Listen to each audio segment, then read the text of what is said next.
Hello guys, welcome to Screencast on factors affecting rational recreation in sport. So far we've looked at, if you look on this side, characteristics of popular recreation. So popular recreation, remember, was pre-1800, so anything before the Industrial Revolution. Now around 1800 is when the Industrial Revolution took place, and it meant there was like a contrast in the characteristics that influenced participation and physical activity. So if you have a look on here, what I've tried to do to give you a kind of an understanding of the bigger picture is to see that the characteristics of popular recreation down here, as we've looked at, local, uncoded from our acronym Plucky Crow.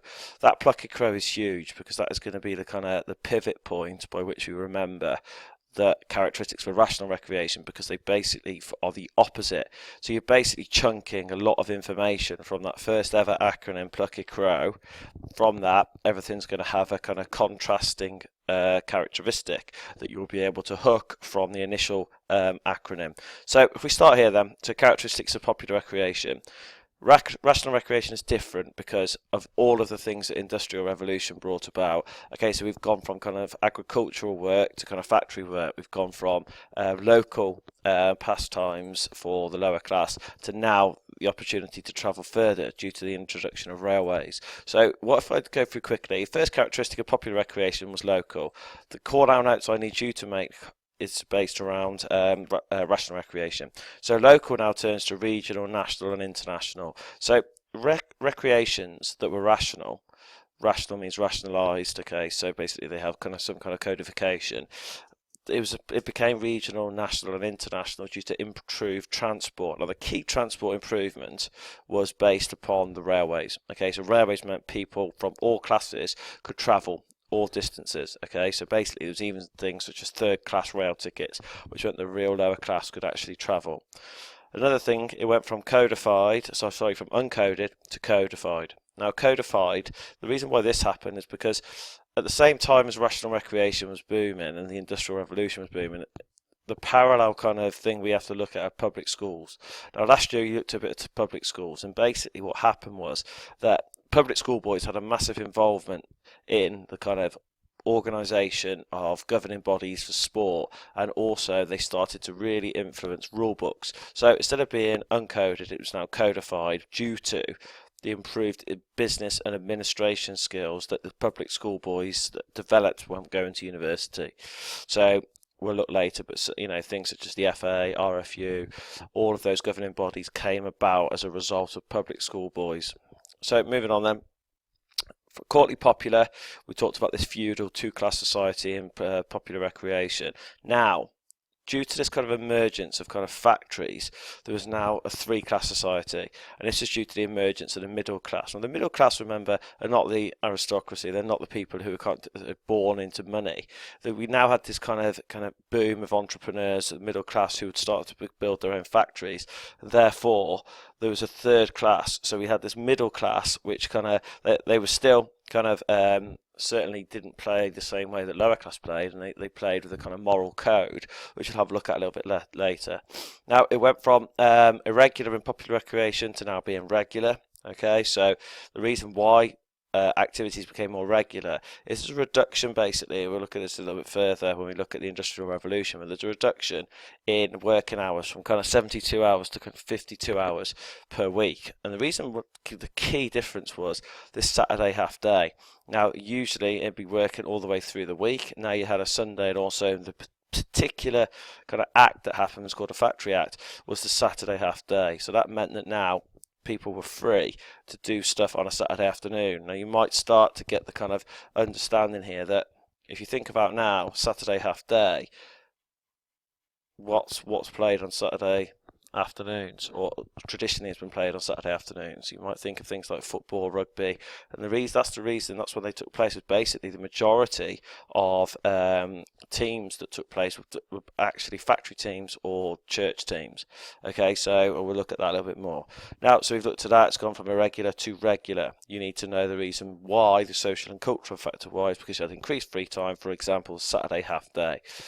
Also, it went from cruel and violent in the kind of popular recreation times due to that kind of reflection of the harsh rural society to now becoming respectable. Now, it became respectable because fair play was the basis of public school values, and public school, ex-public school students who were these new middle class or upper class, they were basically in charge of the rules of the different sports. So this goes to respectable because fair play was the key kind of underpinning factor behind sport as a result of this three-class society. So it's important you understand that fair play came about because of public school values. Remember talking about that last year, moving from a traditional amateur approach to a more professional approach. So we're talking about a traditional amateur approach for a public school ethos, said that fair play was the key focus, not win ethic or win at all costs. Then you go from here. It went from rural, okay, so rural and agricultural land.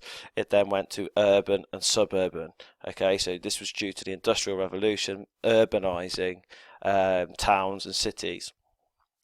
Then we've got occupational. So occupational, we talked about work being the basis of sports. We had ferrymen, watermen. We also had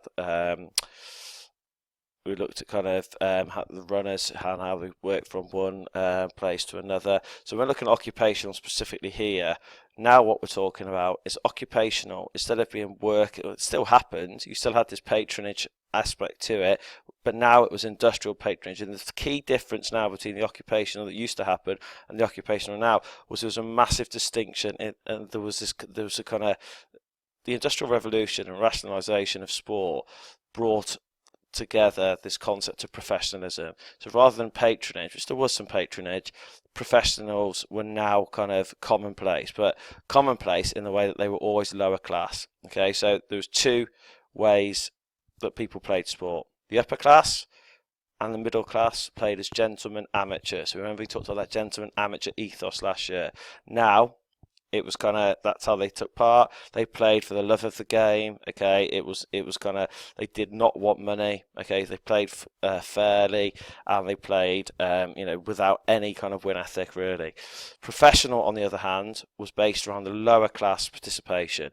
Now they would kind of be employed at factories, and the factories would employ them so that they could then actually play in their factory teams. For example, you might think of, if anybody's into football, you could think of Arsenal. Arsenal's nickname is the Gunners. The Gunners was a gun-making factory, and basically the gun-making factory would employ people who were good at football, and then they would allow them to play on the Saturday afternoon for their team, which then eventually kind of morphed into what we would know as Arsenal Football Club today. Okay, so that's how that differs. So you've got occupational turn into amateur, professional. That's how they play differently. Now the final one, wagering in popular recreation was absolutely commonplace. We talked about rags to riches for the lower class or the peasants, whereas the other side we looked at it was a class to showcase wealth for the upper class or the gentry. So then we're looking at this kind of how's it changed. Wagering was still very much taking place, but there was more of a control of wagering, and the reason why there was control of wagering was due to the fact that there was increased law and order. Okay, so law and order came from things such as the police force, the army. Okay, so these two things are now into kind of operation and made things a little bit more difficult to be completely reckless with wagering. So we've pretty much got all of that stuff on here. Cruel and violence.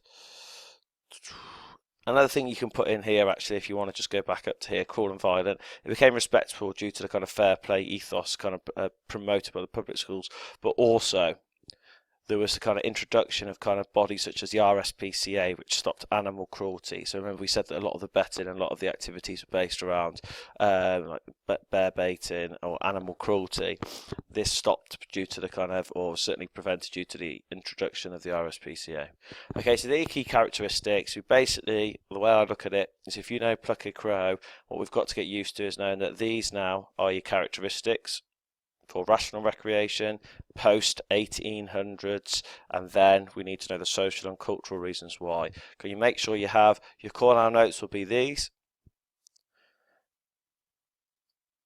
Your bits of information will be this, and then you'll have a question section here which will have key triggers to try and make you understand and remember which characteristic of rational recreation belongs where. Okay, thank you very much.